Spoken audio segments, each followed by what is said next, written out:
오늘 본문은 교회의 지도자, 리더에 관한 내용입니다. 호칭으로는 오늘 본문에는 이제 감독 그리고 집사라는 자격에 대한 호칭이 나옵니다. 1절에서 7절은 감독에 관한 내용이고 8절에서 13절까지는 집사의 자격에 관한 내용입니다. 바울은 그의 서신에서 교회 지도자를 언급할 때 이 감독이라는 호칭도 사용했고 장로라는 호칭도 사용했습니다. 장로와 감독 모두 다 이 교회 공동체를 돌보고 이끄는 리더입니다. 당시 초대교회에서는 이 장로와 감독의 어떤 직분의 구분이 엄격하지는 않았던 것 같습니다. 당시 장로와 감독의 역할은 그 교회 공동체 안에서 말씀을 선포하고 가르치는 일들을 했고, 어떻게 보면은 그 요즘 교회의 어떤 목회자의 직책과 같은 의미로 사용된 것 같습니다. 그래서 오늘 말씀은 그래서 목회자에 관한 내용인가, 또 집사라는 직분에 관한 내용인가, 한정된 부분이 아니라 교회 공동체를 이루고 있는 모든 성도님들에게 적용되는 말씀으로 받을 수 있습니다. 교회의 리더와 또 교회의 리더로 성장하는 모든 공동체의 성도님에게 주시는 하나님의 말씀이라 생각합니다. 2절 말씀 같이 한번 나에게 주시는 말씀이라 생각하고 한번 같이 한번 읽어보겠습니다. 2절 시작. 그러므로 감독은 비난받을 일이 없고 하나님의 남편이며 절제하며 신중하며 단정하며 나그네를 잘 대접하며 가르치기를 잘하며. 2절 말씀에 먼저 이렇게 시작합니다. 비난받은 일이 없어야 된다. 교회 리더는 또 교회 성도는 비난받을 일이 없어야 된다. 비난받을 일이 없다라는 의미가 어떤 죄나 어떤 흠이 하나도 없어서는 안 된다라는 의미라기보다는 전체적으로 보았을 때 책망할 것이 없는 사람이어야 한다라는 의미가 더 정확할 것입니다. 모든 사람을 사실 이리 보고 저리 보면 흠이 보일 수밖에 없습니다. 우리 모두는 죄인이고 또 흠이 있는 사람들이죠. 그런 작은 흠 하나 없어야 된다라는 의미라기보다는 흠이 없도록 평소에 삶이 거룩을 향한 열심으로 가득 차 있어야 된다. 그래서 비난받을 일이 없도록 조심해야 된다라는 의미죠. 여러분, 우리가 어떤 물건을 너무나 소중하게 여겨서 이 물건에 흠이 하나 생기지 않았으면 좋겠다라고 여긴다면은 정말 조심해서 잘 간직을 합니다. 그렇게 간직하면 정말 흠이 생기지 않도록 오랜 기간 동안 잘 보관할 수 있지 않습니까? 마찬가지로 예수님을 믿는 모든 사람은 자신의 삶이 하나님 앞에서 흠이 생기지 않도록 늘 관심을 가지고 조심하고 잘 돌봐야 된다라는 의미입니다. 크리스천은 또 크리스천 리더는 평소의 삶이 하나님 말씀에 순종하고자 애쓰는 삶을 살아야 됩니다. 그러니까 비난받을 일이 없다라는 것은 그만큼 평소의 삶이 말씀에 따라 살아가기로 노력한다, 그런 의미가 있는 것이죠. 여러분, 하나님의 말씀 안에 살려 노력하면 말씀이 나의 삶을 보호해 줍니다. 그러나 하나님의 말씀을 따라가려 살려 노력하지 않는다면 말씀 밖에 머무는 삶이 될 수밖에 없을 것이고, 말씀 밖에 머무는 삶은 죄에 의해서 계속하여 흠이 생길 수밖에 없는 것이죠. 저와 여러분 모두는 말씀 안에 머무는 삶을 살도록 그런 열망을 가지는, 거룩의 열망을 가지는 하나님의 사람들이 되시기를 주님의 이름으로 축복합니다. 2절 말씀에 또 이런 단어도 나옵니다. 절제, 신중, 단정이라는 표현이 나오는데, 먼저 이 절제라는 단어의 원어를 보면은 이 술이 깨다, 그러니까 술에 취하지 않는다, 절제한다라는 의미가 함께 담겨져 있습니다. 또 3절 표현에서도 보면 술을 즐기지 않는다, 즐기지 않아야 된다, 라는 표현이 있죠. 여러분, 술은 이성을 마비시키고 판단력을 흐리게 만듭니다. 그 레위기 10장 말씀에 보면 그 아론의 아들 나답과 아비후가 하나님께서 드리지 말아야 될 다른 불로 하나님께 드렸다가 그 불에 의해서 죽음을 당하는 사건이 있었습니다. 근데 그 레위기 10장 9절 말씀에 가면 하나님께서 이런 말씀을 하세요. 회막에 들어갈 때 포도주나 다른 술을 입에 대서는 안 된다. 그러니까 아마도 그렇게 좀 추정이 됩니다. 나답과 아비후가 술에 취해서 판단력이 흐려져서 하나님이 말씀하시지 않는 엉뚱한 다른 일을 행하다가 다른 불을 들이다가 하나님이 일을 함에 있어서 그렇게 행동하다가 그 불의 심판을 받은 것으로 여겨집니다. 그래서 하나님께서 그 아론에게 제사장은 회막에 들어갈 때, 성막에 들어갈 때 절대 술을 먹지 말라라고 경고를 하신 거죠. 여러분, 바울이 이 술을 절제하라라는 의미가 어떻게 보면은 완전히 금주해야 된다, 그런 의미까지는 사실은 아닙니다. 그러나 오늘날 저희 교회에서 우리 성도님들에게 완전한 금주를 제안하는 것은 이 술로 인해서 이성이 마비되고 판단력이 흐려져서 죄에 접근할 수 있는 경우가 상당히 많기 때문에 그렇습니다. 술로 인해 일어나는 비도덕적인 행동과 이성적이지 않은 말과 행동, 또 더 심각하게는 폭력을 차단하기 위함입니다. 제가 생각하는 제일 위험한 생각이 뭔가 이렇게 한번 생각해 봤을 때 늘 항상 이게 제일 문제인 것 같아요. 이 정도는 괜찮겠지. 그렇게 여겨지는 모든 것들이 다 안 좋더라고요. 이 정도는 괜찮겠지라고 여기는 것들을 차단하고 살면 하나님 원하시는 절제, 신중, 단정, 이 삶을 우리는 따라갈 수가 있습니다. 타협하지 않는 거죠. 그 부분에 있어서는 하나님의 뜻이 먼저다. 하나님 앞에 온전히 서는 것이 먼저다라고 마음을 결정하는 것입니다. 이 2절에 나오는 절제, 신중, 단정은 술에 관해서만 뿐만 아니라 사실은 더 넓혀서 세상의 모든 욕망으로부터 자신을 잘 통제할 수 있어야 된다라는 의미입니다. 그렇게 술에 취하듯 세상의 욕망에 취하면 결국 죄에 의해서 흠이 생기게 되고 무너질 수밖에 없는 거죠. 그냥 약간의 흠이 나는 정도가 아니라 죄의 목적은 이것입니다. 완전한 멸망을 주는 것입니다. 그 죄에 의해 노출이 되게 되고 그 죄에 의해서 휘둘리게 되면 우리는 멸망의 길을 걸어갈 수밖에 없습니다. 오늘 저와 여러분이 이 말씀을 정말 신중하게 받아들여서 하나님, 오늘 이 하루가 죄의 생각과 행동에 대해서 완전히 내가 차단하고 끊어내고 뒤돌아서는 삶이 되게 해주십시오. 하나님의 말씀으로 받고 그렇게 거룩을 향해, 죄를 향해 등지고 하나님의 거룩을 향해 나가는 저와 여러분의 삶이 되시기를 주님의 이름으로 축복합니다.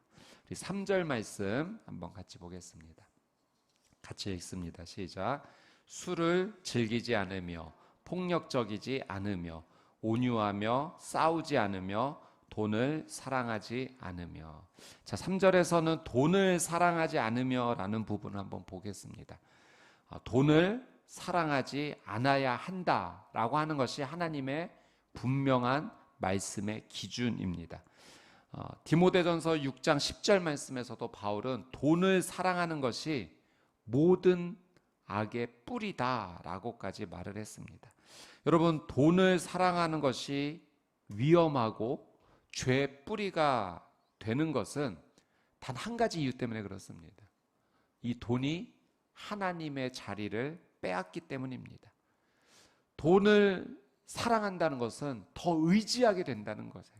그래서 우리의 삶의 중심, 내 삶의 왕의 자리에 하나님께서 계시고 그 하나님을 경배하며 경외하며 하나님 말씀에 따라가는 삶이 거룩을 향해 나가는 삶인데, 돈을 사랑하게 된다라고 하는 것은, 이 의미는 돈을 그냥 내 삶의 어떤 도구로 잘 활용하는 정도가 아니라 이 하나님의 자리에 돈을 앉힐 만큼 중요하게 여긴다는 겁니다. 돈을 너무나 의지한 나머지, 사랑한 나머지 하나님 자리를 돈으로 채우는 것이죠. 여러분, 우리가 크리스찬으로서 기도할 내용, 매일매일 기도할 내용이 있다면 이 돈을 의지하지 않고 하나님을 의지하는 삶을 살게 해달라고 기도해야 된다는 겁니다. 꼭 돈에 한정된 것은 아니죠. 하나님을 의지하는 대신에 다른 것을 더 의지하는 것이 있다면 그것을 하나님보다 더 의지하지 않게 해달라고 기도해야 됩니다. 그러나 돈이라고 하는 것이 그만큼 영향력이 크고 하나님의 자리를 빼앗을 만큼 그렇게 우리를 탐욕과 또 탐심으로 이끈다라는 사실을 우리는 반드시 기억해야 됩니다. 그래서 잠언 30장 8절 말씀에 보면 이런 말씀이 있죠. 나를 가난하게도 마옵시고 부하게도 마옵시고 오직 필요한 양식으로 나를 먹이옵소서. 너무 가난하게도 마옵시고 너무 부하게도 말게 해달라는 이 기도는 내 삶이 온전히 하나님만 의지하는 삶이 되게 해달라는 기도입니다.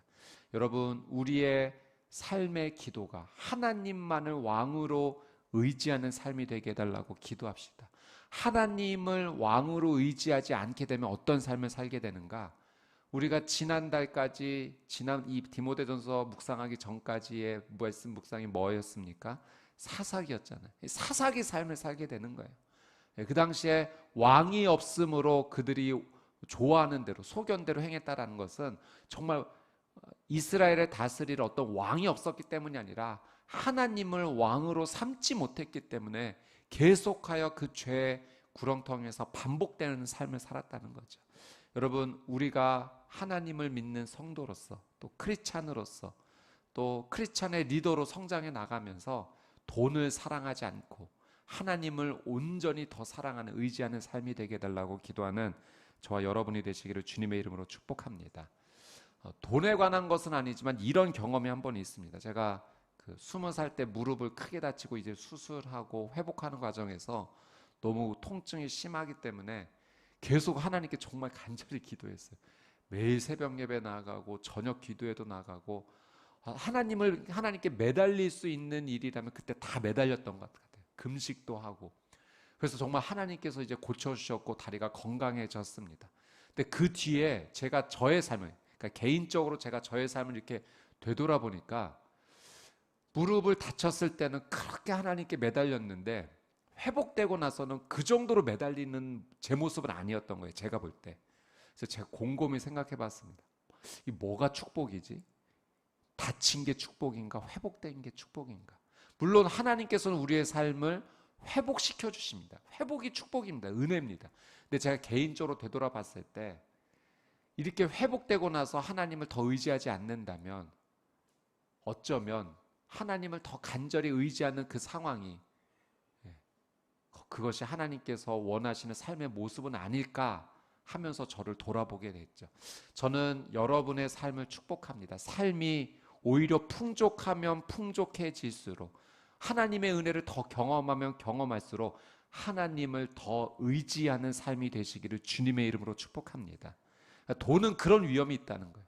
너무 많아지면 하나님을 멀리하게 되고 하나님의 자리를 더 의지하는 대상으로 돈이 차지할 수 있기 때문에 그렇습니다. 우리가 하나님을 믿는 성도로서 하나님을 더 의지하는 삶의 질서가 잡혀야 됩니다. 여러분, 물질과 건강과 생명과 삶의 비전들, 많은 성취들을 하나님께서 주십니다. 이 모든 것들이 하나님께로부터 왔음을 우리가 인지하면서 깨달으면서 생각하면서 오늘 이 하루를 살며 하나님 오늘 나의 삶 가운데 이것까지 주셨네요. 감사합니다. 그렇게 하나님 앞에 더 가까이 다가갈 수 있는 오늘 말씀을 기억하며 하나님 앞에 더 가까이 나갈 수 있는 믿음의 사람이 되시기를 다시 한번 주님의 이름으로 축복합니다. 8절 이하의 이제 내용은 우리 집사의 자격에 관한 내용입니다. 이 집사라는 단어의 원어 의미에는 봉사한다, 봉사하는 자라는 의미가 있고 또 성경에서는 교회와 공동체에서 그리스도의 일꾼이다라는 의미로 사용이 되었죠. 그러니까 교회 공동체에서 공동체를 섬기는 하나님께로부터 부름을 받은 귀한 직분입니다. 리더이고 지도자이죠. 이 집사의 자격 내용이 앞에 나오는 감독의 자격 내용과 비슷합니다. 크게 다르지 않습니다. 그런데 이 감독의 자격의 내용, 집사의 자격의 내용을 저희가 이 말씀을 천천히 잘 읽어 보면은 이런 느낌을 받을 수 있어요. 사도 바울이 이 말씀 가운데 신앙 인격에 대해서 정말 많이 언급하고 있구나. 여러분, 이 디모데전서를 묵상하면서 저도 느끼는 것은 사도 바울이 이 두 가지를 균형 있게 강조를 합니다. 이 첫 번째가 믿음이고 두 번째가 신앙 인격입니다. 근데 이 디모데전서를 보면은 믿음 못지않게 신앙 인격에 대해서 참 많이 강조하는 것을 보게 됩니다.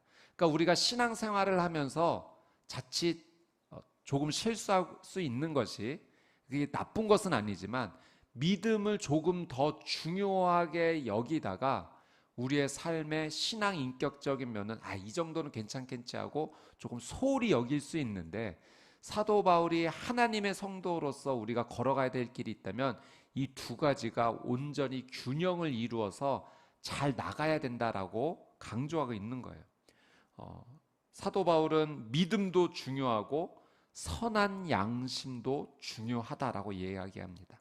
거룩한 손을 들고 기도하는 것도 중요하고 착한 행실도 동시에 중요하다는 겁니다. 그래서 교회의 지도자들이 그런 어떤 자격을 얻음에 있어서 믿음도 당연히 좋아야 되지만 그에 못지않게 동일하게 신앙 인격도 반드시 뒷받침되어야 된다라는 것입니다. 저는 저와 여러분이 하나님 앞에서 믿음도 좋고 신앙 인격도 똑같이 귀하게 살아가는 하나님께서 기뻐하시는 거룩한 삶이 되시기를 주님의 이름으로 축복합니다. 여러분, 그래서 10절에 이런 말씀이 있어요. 10절 말씀 한번 마지막으로 같이 한번 읽겠습니다. 시작. 이런 사람들은 먼저 시험해보고 그 후에 책망할 것이 없으면 집사의 직분을 맡게 하여라. 10절에 시험해보라 라는 표현이 나와요. 시험해보라. 믿음과 신앙 인격이 있는지 체크하라는 겁니다. 시험해보라는 거죠. 여러분, 시험을 정말 좋아하는 사람은 별로 없습니다. 시험은 항상 힘들죠. 우리 학창시절 생각해보면 시험이 다가온다? 큰 스트레스가 다가오는 겁니다. 그러나 시험을 우리가 항상 늘 통과해야 되는 이유는 이 시험을 통해서 우리가 성장할 수 있고 성숙해지기 때문에 그래요. 그 시험을 치러내면서 힘이 생겨요. 그러면서 점점 내가 자라나는 것을 보게 됩니다. 유치원 때 보는 시험이 다르고 초등학교 때 보는 시험이 다르고 중고등학교 때 보는 시험이 다르죠. 시험을 치면서 아이는 건강하게 성장하는 겁니다. 힘이 생기는 거예요. 여러분, 신앙인으로서도 성도로서도 매일 하나님 앞에 이 시험을 통과해야 돼요. 저는 저와 여러분이 오늘 하나님께서 주시는 믿음의 시험을 오늘 잘 통과하시게 되기를 주님의 이름으로 축복합니다. 믿음뿐만 아니라 신앙 인격의 시험도 잘 통과하시게 되기를 주님의 이름으로 축복합니다. 제가 오늘 교회 오면서 신호 위반을 2번을 했어요. 늦어가지고. 그래서 제가 회개했습니다. 오늘 말씀 신앙 인격에 대한 말씀인데 이러면 안 되는데 내일은 정말 더 일찍 일어나야겠다. 이게 알람을 끄고서 실수로 한 10분 좀 늦게 일어나니까 이런 일이 있더라고요. 그래서 제가 오늘 회개하면서 왔습니다. 여러분, 오늘 우리가 크리스찬으로서 살아가면서 누가 보든 보지 않든 믿음의 사람으로서 하나님을 믿는 사람은 이렇게 살아야지. 거룩한 손을 들고 하나님 앞에 기도해야지. 또 착한 행실로 살아가야 되지. 여러분, 어느 하나 못지않게 중요하게 여기는, 그래서 하나님을 기쁘시게 하는 우리 수원 온누리교회 모든 성도님들이 되시기를 주님의 이름으로 축복합니다.